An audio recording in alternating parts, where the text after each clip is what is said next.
Salam, selamat pagi Bapak Ibu semuanya. Terima kasih untuk waktu yang diberikan bagi saya untuk menyampaikan pelajaran DI Allah tidak pernah salah. Mari Bapak Ibu kita bersatu dalam doa. Bapa, kami mengucap syukur berterima kasih untuk kasih anugerah-Mu yang setiap hari, rahmat-Mu yang selalu baru. Bapa, sebentar kami akan mendengar firman-Mu. Biarlah kami boleh mengambil firman-Mu, menerimanya, dan kami simpan di dalam hati kami. Dan biarlah firman itu hidup di dalam hati kami yang seperti tanah yang subur, sehingga benih firman itu berakar yang kuat, berbatang yang besar, mengeluarkan bulir-bulir, dan memberi hasil 30 kali, 60, 100 kali. Di dalam nama Yesus, kami berdoa dan mengucap syukur. Haleluya. Amin. Bapak Ibu, kembali kita melanjutkan DI dengan judul Allah tidak pernah salah. Saya mengambil dari Yakobus pasal 1 ayat 13 sampai dengan 18. Bunyinya, apabila seorang dicobai, janganlah ia berkata pencobaan ini datangnya dari Allah. Sebab Allah tidak dapat dicobai siapapun. Tetapi tiap-tiap orang dicobai oleh keinginannya sendiri, karena ia diseret dan dipikat olehnya. Dan apabila keinginan itu telah dibuahi, ia melahirkan dosa. Dan apabila dosa itu sudah matang, ia melahirkan maut. Saudara-saudara yang kukasihi, janganlah sesat. Setiap pemberian yang baik dan setiap anugerah yang sempurna datangnya dari atas, diturunkan dari Bapa segala terang. Pada Bapa tidak ada perubahan atau bayangan karena pertukaran atas kehendak Bapa sendiri, di mana Allah telah menjadikan kita oleh firman kebenaran, supaya kita pada tingkat yang tertentu menjadi anak sulung di antara semua ciptaannya. Bapak Ibu sekalian, sebelumnya kita sudah mendengarkan DI Allah tidak pernah salah dari Ibu Silpi, dari Pak Dolpi, dari Ibu Heni Utami, dari Bu Yeni Indra, dan dari Pak Iwan. Bapak Ibu, mari kita kembali renungkan ayat 13 sampai 15, di mana jelas dikatakan kalau pencobaan itu bersumber dari manusia sendiri yang menyeret dan membawa kepada maut. Tetapi Bapak Ibu, kita lanjutkan kepada ayat 17 dan 18, di mana Allah adalah pemberi yang baik. Allah adalah yang memberikan atau mendatangkan setiap anugerah yang sempurna. Allah tidak pernah berubah. Allah sendiri yang menjadikan kita melalui firman kebenaran. Bapak Ibu, adakah kita memahami dan merenungkan apa arti kata segala, kata sumber segalanya? Kata sumber segalanya tidak selalu semua benar. Ada yang bersumber dari hal yang buruk. Jelas sumber yang buruk karena mereka terpikat dan diseret oleh keinginannya sendiri.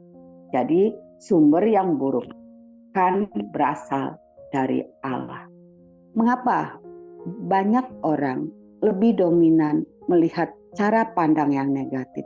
Kita lihat di Perjanjian Lama, nyata benar kasih Allah di kitab Kejadian pasal 3 ayat 21, di mana kita lihat bahwasanya Adam dan Hawa telah melanggar perintah Tuhan. Tetapi Tuhan tetap mengasihi Adam dan Hawa, di mana Tuhan Allah sendirilah yang membuat pakaian dari kulit binatang untuk manusia dan istrinya. Dan Tuhan sendiri yang mengenakan kepada mereka. Bapak Ibu, mari kita renungkan. Begitu besarnya kasih Tuhan atas manusia dan istrinya, yaitu Adam dan Hawa. Dan kita lihat lagi di Kejadian pasal 4 ayat 15. Di mana Kain membunuh adiknya Habel. Di ayat 15 Tuhan berkata, barang siapa membunuh Kain akan dibalaskan kepadanya 7 kali lipat. Dan Tuhan menaruh tanda pada Kain supaya ia jangan dibunuh oleh barang siapapun yang bertemu dengan dia. Mengapa Tuhan melakukan itu? Karena Adam dan Hawa dan Kain dan kita semua yang ada di BBL ini adalah ciptaan Allah, wujud dan gambar rupa Allah. Maka Allah tidak akan memusnahkan atau menyelesaikan atau membuang manusia walaupun melakukan kesalahan. Tetapi bukan berarti apa yang telah diperbuat oleh Adam dan Hawa dan juga apa yang diperbuat Kain, Allah setuju atau Allah berdamai dengan perbuatan mereka. Tetapi ada konsekuensi yang mereka terima sesuai dengan perbuatan mereka. Tabur tuai tetap berlaku. Siapa dan apa yang diperbuat akan menerimanya. Bapak Ibu, di Yakobus pasal 1 ayat 18 dikatakan bahwa Allah sendirilah yang menjadikan kita melalui firman. Artinya kita diciptakan Allah di dalam firman kebenaran. Sama halnya seperti orang Yahudi, bahwa awal mula firman itu diserahkan, diberikan kepada orang Yahudi. Dan orang Yahudi tidak hanya memiliki pengetahuan intuitif tentang Tuhan, tetapi orang Yahudi juga memiliki catatan tertulis tentang instruksi Tuhan yang berguna sebagai penghalang tambahan agar untuk tidak menjauh dari Tuhan. Di mana arti kata intuitif adalah bekerja atau melakukan dan memiliki keyakinan yang kuat untuk membuat suatu keputusan yang benar-benar dapat menyelesaikan permasalahan yang dihadapi. Namun orang Yahudi tidak mengambil keuntungan dari semua manfaat firman Tuhan yang diberikan kepada orang Yahudi. Kelebihan orang Yahudi bukan terletak dari diri mereka, tetapi dalam panggilan mulia Allah, di mana Allah telah mempercayakan firman kepada mereka awalnya, di mana mereka dipilih Allah dengan tujuan dan maksud yang istimewa, yaitu menjadi berkat bagi bangsa lain. Orang Yahudi menyalahgunakan hak-hak istimewa dan kepercayaan yang diberikan Allah. Orang Yahudi sendirilah yang membuat firman Tuhan batal melalui tradisi-tradisi atau adat istiadat mereka.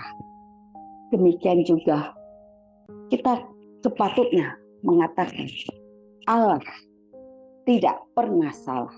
Berarti Allah adalah benar.